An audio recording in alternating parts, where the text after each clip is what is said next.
All of our principles are being wiped clean. I mean, look, before you can take over as a tyrant, you have to make sure that you erase everything. The Geneva Bible, and I think it's 1599, predecessor of the King James Version, it had the word tyrant in it a lot. King James, the famous version that we use, that one, King James said, let's back off the tyrant thing just a little bit. Just that one change led everybody else to sit down. But because our founders read the Geneva Bible that had the word tyrant, they were very clear what a tyrant looked like. And it led them to write this: we hold these truths to be self-evident, that all men are created equal, that they are endowed by their Creator with certain unalienable rights, among them life, liberty, and the pursuit of happiness. We have these rights, right? Well, let's see. Let's see how much holds true anymore. Let's say you kill a black person and you're a white person and you yell a horrible word, then you, of course, then you're charged with a hate crime. But if you kill a white person and you yell cracker, are you charged with a hate crime? All men are created equal. I don't even understand hate crimes. If you kill somebody, I mean, shouldn't that be the standard? Hey, they're killing people. I don't care the reason why they're killing unless it's self-defense. And by the way, did you know that 30% of lynchings were of white people who were standing up for African Americans? Did you know that? 30%. Does that make their lynching better or worse? Does the color even matter? Content of character. All men are created equal. I contend we don't believe that anymore. And for one reason is this word, created and endowed by their Creator. Well, we know that's not happening anymore. God endows us with rights. But do we really believe that? With certain unalienable rights. What does unalienable mean? Unchanging. Can't take them away from us. They're unchanging. Well, that's not even true anymore. So we hold these truths to be self-evident. You don't need anybody to teach this to you. You're born knowing. That's what it means. No. That's why you need a co-parent. Nothing self-evident. We hold these truths, that all men are, how about we do this? Kind of equal. And they're not endowed by their Creator with certain, they're definitely not unalienable, that they can have certain rights, that among these are life. Can we say life anymore, really? And remember, they're unalienable. You can't take life. Do you have a right to life anymore? No. Now, actually, no, you don't. I mean, the state's going to decide whether you live or die. It's called the Complete Lives System. It's not a death panel. This is the Complete Lives System. This is Zeke Emanuel. This is right from the White House. Complete Lives System. It's based on the calculation of when you make the most money for society, when you are the best for society, and they prioritize. Right here, you get almost no medical care. You get sick, good luck to you. And here, about 50, it starts to drop off. That's about 48 years old. Here, woo, look at this. You get almost no medical care here. But you got it here, sure. You've lived long enough. Time to step aside, Grandpa. Other people who can help society. Now, open up the other wing of this, will you? A newborn may soon not even have a say either. We're not even talking in the womb.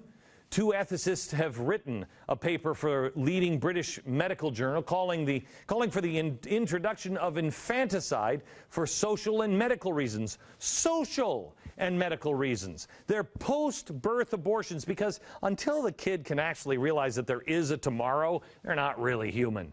And if you have Alzheimer's, you're not really human either. We can kill you as well. And you thought government health care was going to lead to the devaluing of human life. Oh, silly rabbit. Tricks are for, well, politicians. So we can't say life, because you don't really have the right to life anymore. How about liberty? Liberty, that's got to be there. We're the land of liberty. Lady Liberty, right?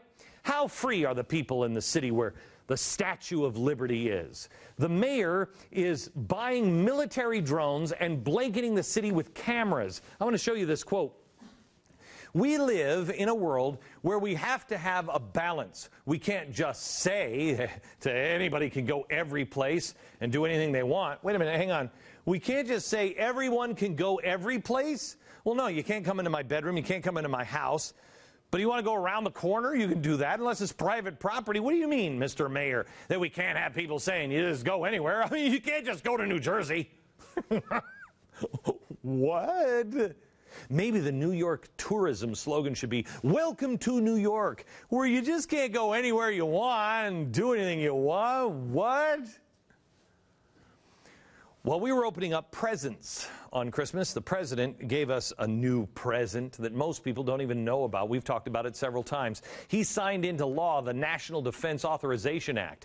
This is a bill that authorizes U.S. military to pick up and imprison without charge or trial American citizens anywhere in the world, including here. That even caused progressives to say, hey, that's kind of a little scary. Human Rights Watch said, quote, President Obama will go down in history as the president who enshrined indefinite detention without trial into U.S. law. That's frightening. So can you really say, okay, that all men are kind of equal and they can have certain rights, that among these are, well, let's put salads. And liberty, you don't have liberty. I don't know what we replace this. I know. Safety, okay, because they'll keep you safe. And the pursuit of happiness. No. You really don't have the pursuit of happiness anymore. No, that doesn't really work anymore. Are you really free to pursue your dreams? One of the reasons why I moved down to Texas is because I'm as free as you can be. You know, see this gun? It's a prop gun. Prop gun. I couldn't even carry this on a set in New York. Can't do it. Can't have a prop gun in New York. God bless Texas. Everything is pursuant. Your dreams, to pursue your happiness pursuant to the whims of Cass Sunstein and government regulators. Don't believe me? Watch this. The inspector walks the mine. It doesn't take long to spot 3 safety hazards. Are you using the snow fence as barrier? This is a warning barricade. It's not of strength to stop someone if they trip falling over the bank and getting really hurt.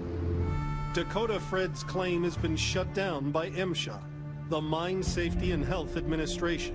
Before he can reopen the mine, Fred has to address all of the MSHA violations. There's some rocks in the way here. Where aren't there rocks out here? Going down to our sluice box, he called this severe and substantial.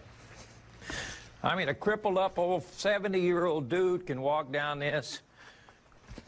You know, these people have cost me about $40,000 to $50,000 in income. And if I seem like I'm a little upset about it, you bet I am. Good. Thank goodness the government stepped in to save the day. That's a 70-year-old guy walking. You can't pursue happiness. Well, you can, but only if you make the government happy first and do it exactly the way they tell you. You have to have the right ramp, the right railing, the right light bulb, the right training, the rights of this, and you have to have a permit for that. You got to have it all. You don't have the right to pursue happiness. You don't have the right to engage in common sense. That's why they have to have your kids trapped into public school. Because they have to learn, they have truths, but nothing's really self-evident. You have to have a teacher teach you. You're not smart enough. Well, unless you're a kid, then you know things that your parents don't. Like global warming. that all men are kind of equal. You can have certain rights, and among these are salads and safety. You're not going to learn that in my house, but you know where you will learn that? School.